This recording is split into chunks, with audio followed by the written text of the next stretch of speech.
In 2008, Zimbabwe issued a banknote with more zeros than most people will see in a lifetime, $100 trillion. That's a 1, followed by 14 zeros printed in crisp color, yet worth less than a loaf of bread. Zimbabwe wasn't always the poster child for economic disaster. Once known as the breadbasket of Africa, its fertile lands produced maize, tobacco, and wheat for the entire region. But by the early 2000s, those bustling markets grew quieter. Stalls shuttered, fields went fallow, and the skyline of Harare hinted at hardship, not hope. So what happened? In 2000, President Robert Mugabe rolled out a series of land reforms. The goal?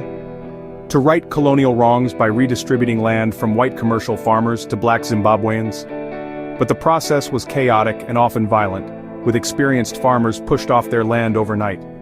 The new owners, many with little experience, struggled to keep the farms productive.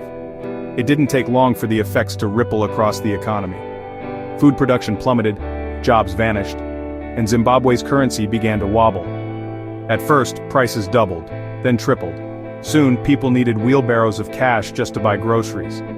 Children built towers from bricks of bills, and shop windows displayed prices in billions, then trillions. The money lost value faster than anyone could spend it. The Reserve Bank governor, Gideon Gono, pointed fingers at Western conspiracies, blaming sanctions and economic sabotage. Meanwhile, the central bank simply printed more money, adding more zeros in a desperate race to keep up with runaway inflation. Official charts turned vertical as the Zimbabwean dollar collapsed in real time. By 2009, the government gave up. The Zimbabwean dollar was dead. Shopkeepers switched to US dollars and South African rand. Signs changed overnight, and the once precious $100 trillion note became a novelty, sold to tourists for a few American coins. But hyperinflation isn't just about numbers or headlines, it's about real lives upended. Shops stood empty.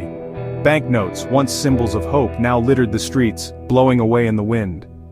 For many, the only thing left was the memory of what Zimbabwe's money, and its promise, used to mean.